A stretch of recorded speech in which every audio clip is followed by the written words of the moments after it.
น้ำพริกพริกกะเหรี่ยงกินกับ เลือดคนละแบบ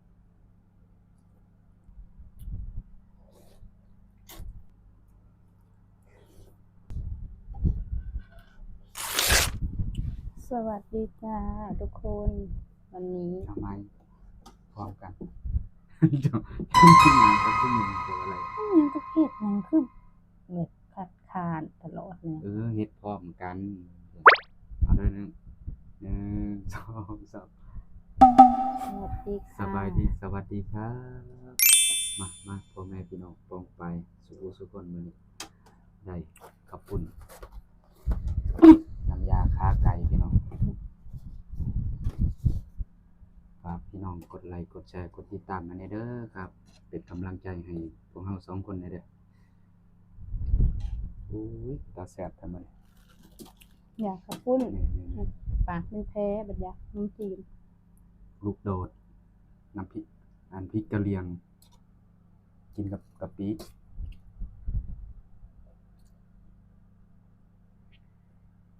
แซ่บบ่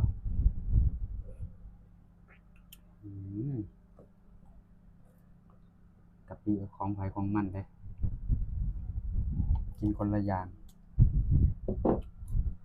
มันคนคิดบ่คือกันเลยมันก็เลยคนละแบบ โอ้ย กินน้ำกินว่าจะกินน้ำจีนแซ่บแซ่บปากเนาะ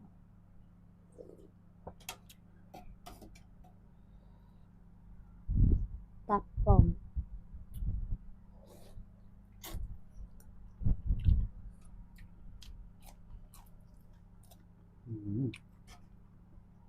น้ำยาไก่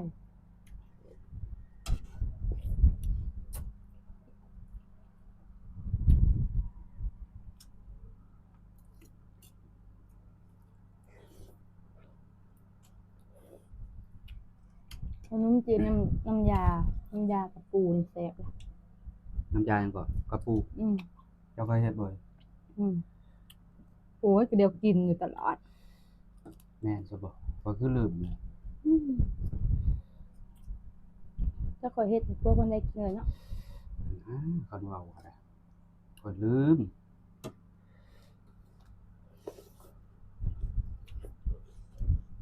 ถ้าสิบ่แม่นเจ้าไปแล้ว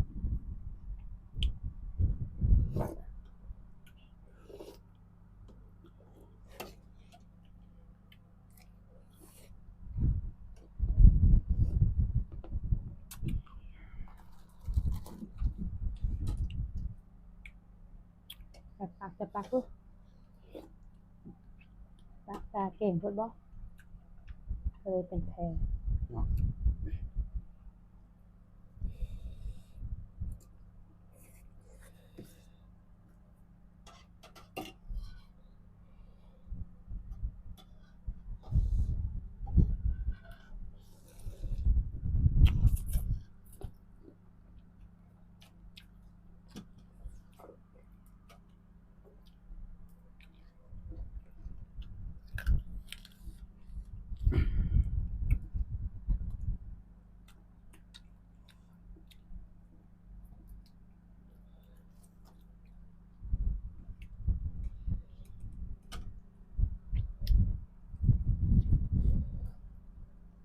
ถ้าเลิกงานช้านี่บ่มีเวลาเฮ็ดกินน้อยเนาะ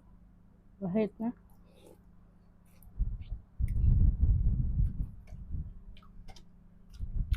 เฮ็ดก็เพื่อได้นอนก็คือมึงแล้วขนาดบ่เฮ็ดกันนะหาเพิ่มเพียงคืน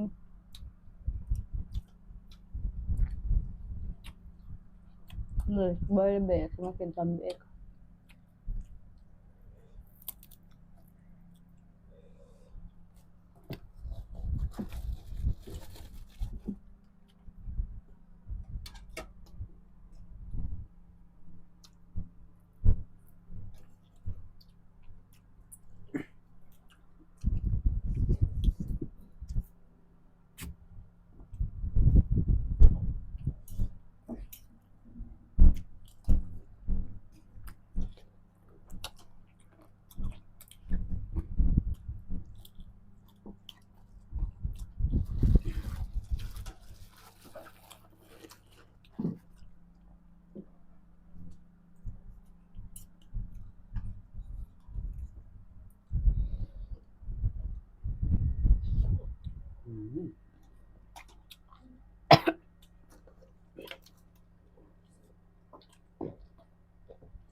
าวสำลักน้ำกระปุ่น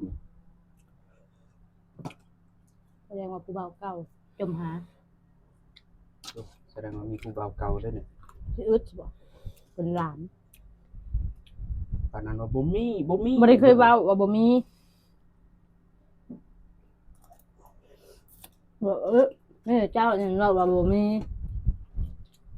คนน่ะมีก็ว่ามีเจ้านี่มีแต่ว่าบ่มีมีคนมาหาฮอดอยู่ห้องก็ยังว่าบ่มีโอ้ย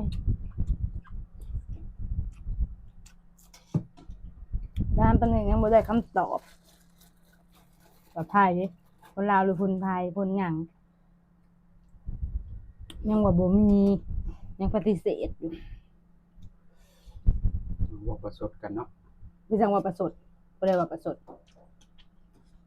ไปสั่งว่าประสด จะว่ามีเขาก็ว่ามี มันบ่แม่น เราประสบกัน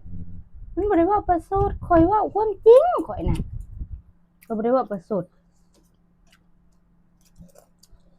มันก็สิตัว พอมาหลายคนแล้วกันน่ะ เว้าผู้บ่าวลมอุ้ยผู้เว้ามันซึ้งตัวที่ได้ ห่วย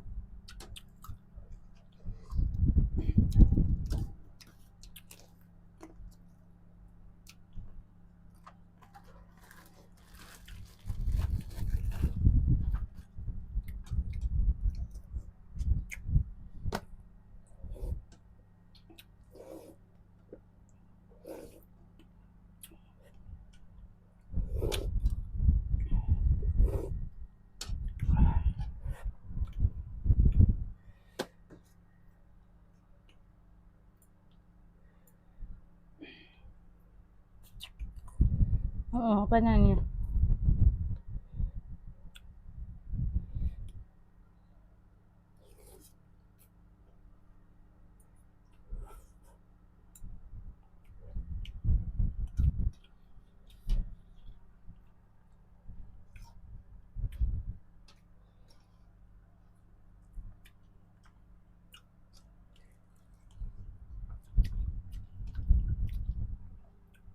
พักน้อย อักหน่อยเนาะ ไม่ค่อยซื้อพักเพิ่มใส่แซ่ อืม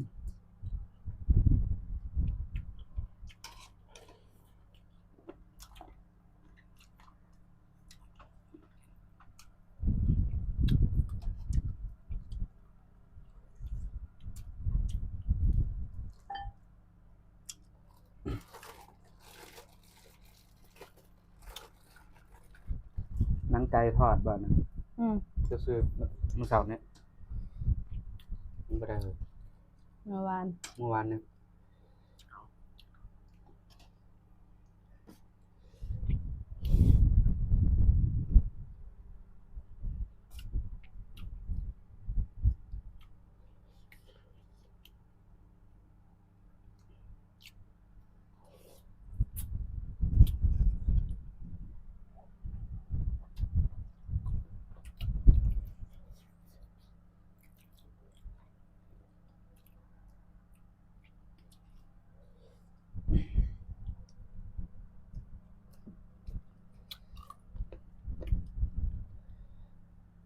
เอาไปอีตู้มันคือว่าใส่ให้ มีซะบ่ใบเดียวพออีตัว ตัวเงาะบ่อยากเอาแบบใส่ให้จำพิษอีกแล้ว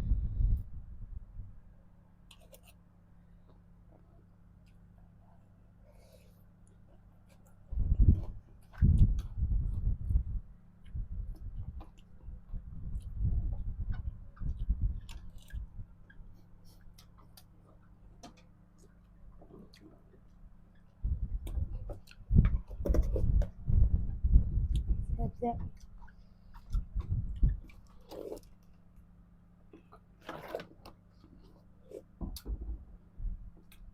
ขาไก่เปื่อยๆไปเลย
สดงามๆ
โบเบิร์ตพี่น้องมันโบเบิร์ตกินโบเบิร์ต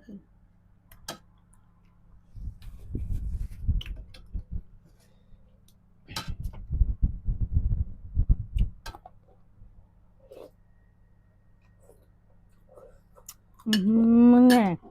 เงินในซื้อนะมึงไงกินนะกินเฮินเบิร์ตจ้องไว้ไปสร้างป่านน่ะกินเสียของเขานี่นะ